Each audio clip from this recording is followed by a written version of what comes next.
This is Plant-Based Briefing, How Fortification Makes Our Food and Our Planet Healthier, by Simon Middleton at ProVeg International at proveg.org. I'm Marian Erickson. This is the curated content plant-based podcast where I narrate articles on a variety of plant-based and vegan topics with permission in about 10 minutes or less every weekday. And I'm pleased to have permission from ProVeg to share their content. So now let's get to today's plant-based briefing. How Fortification Makes Our Food and Our Planet Healthier, by Simon Middleton at ProVeg International at proveg.org. Fortifying food is a simple but powerful way to make sure that plant-based eating is not just kinder to the planet, but also good for people's health. It also, and we should be honest here, sounds like an incredibly boring topic. That's probably got a lot to do with the word. Fortification sounds more like a military campaign than something you might want on your dinner table. But the practice of fortification is often used in an almost military sense, in that it's a key weapon for fighting malnutrition on a population-wide level. And what the word actually means is to make something stronger, which makes sense since fortification is now being used as a way to strengthen the nutritional profile of plant-based products such as oat milk and veggie burgers. In this way, it is helping to fight both malnutrition and climate change. Read on to find out more. Fortification has been making populations healthier for more than a century. Fortification is the practice of increasing the content of one or more vitamins and minerals in a food product in order to improve the nutritional quality of the food supply. It provides a key public health benefit and is often mandated by national food regulations for products that are widely consumed at a population level, such as bread and rice. The key advantage of fortification on both an individual and national level is that it seamlessly addresses nutritional gaps with no effort required from consumers. It is, in a sense, the original nudge before Malcolm Gladwell made nudging a thing. Fortification has been a cornerstone of public health initiatives around the world since the early 20th century. It's a powerful tool that has been used to combat malnutrition and micronutrient deficiencies on a national and global scale, and is often used to tackle population-wide deficiencies of key nutrients. Around the world, more than 2 billion people are thought to have micronutrient deficiencies, the most common being deficiencies in vitamins A, B12, and D, along with iron, iodine, and zinc. As far back as 1917, Denmark pioneered the fortification of margarine with vitamin A as a way to address deficiency-related blindness, and just a few years later, in 1922, Switzerland tackled the country's widespread iodine deficiency by fortifying salt, a practice that now occurs in many countries. Canada started fortifying cow's milk with vitamin D in 1965 to fight rickets, a debilitating bone-weakening condition.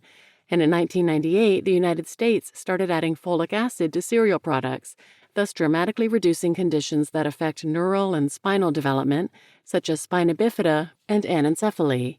In 2001, Costa Rica started fortifying rice, while Finland began fortifying cow's milk and margarine in 2003. Around the world, fortification has had a profound impact on public health over the last century and has made us all healthier. And it is now being used to ensure that plant-based foods are nutritionally equivalent to their animal-based counterparts. How fortification works in plant-based food products.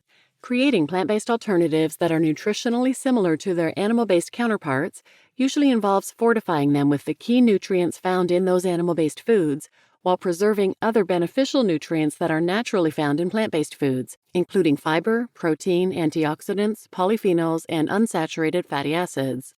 So how do plant-based foods get those added nutrients? Food manufacturers use two main methods. Direct fortification. Nutrients such as calcium or vitamin D are added during the production process. For example, many almond and soy milks are fortified in order to match the calcium content of cow's milk. And biofortification. Nutrients are boosted at the crop level. For example, certain crops are bred or enhanced to contain more iron or zinc. A third but less widely practiced method is home fortification, which involves adding naturally nutrient-rich components such as algae with its rich omega-3 profile, or flaxseed with its fiber and essential fatty acids, to home-cooked items in order to enhance their nutritional profile. This approach is a key way to enhance your nutritional intake on a plant-based diet.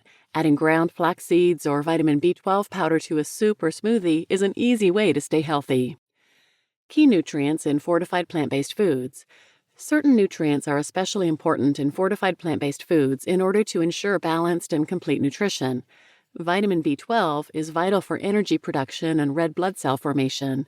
The fortification of plant-based products with B12 ensures that people following non-animal product diets can meet their daily needs. Learn more about vitamin B12 linked here. Iron is essential for keeping our immune system functioning. It prevents anemia, as well as being required for the body to produce hemoglobin. Learn more about iron here. Calcium and vitamin D are crucial for bone health. Plant-based milks are frequently fortified with both in order to provide comparable levels to dairy milk. Learn more about vitamin D and calcium linked here. And omega-3 fatty acids are important for brain and heart health. Although omega-3s are usually derived from fish, algae and flaxseed sources are used in plant-based alternatives. Learn more about omega-3 fatty acids here. Wait, but isn't protein a key nutrient? While protein is a key macronutrient found in both animal and plant-based foods, it's not considered to be a key nutrient when it comes to fortification. This is because in all regions of the world, average protein consumption generally exceeds the recommended daily intake.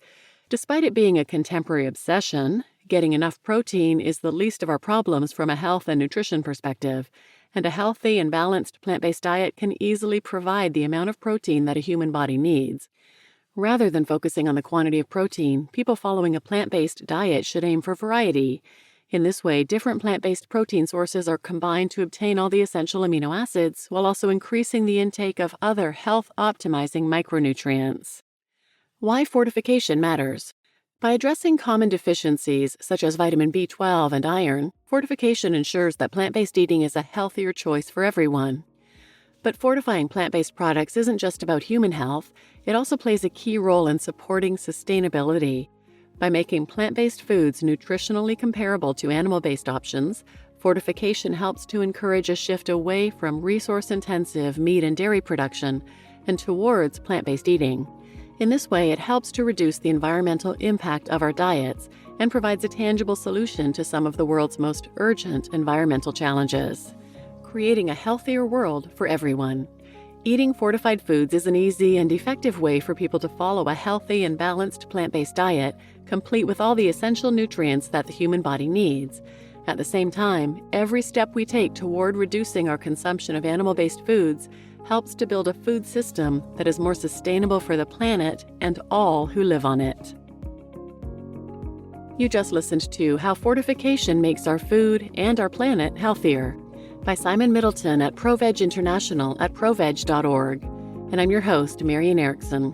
I will link one related episode in the show notes, 379, The Significant Unalloyed Goodness of Replacing Animal Agriculture by Kartik Shaker. He talks about how many vegan alternatives are already healthier than animal-based products, but with alternative proteins, plant-based meats, cultivated meats, fermentation, these foods can have more fiber and vitamins, be just as tasty, if not tastier, but they can also be fortified easily with additional nutrients. So it's a good point about one of the many benefits of alternative proteins. So check that out and please share this episode with anyone who might benefit, and thanks for listening.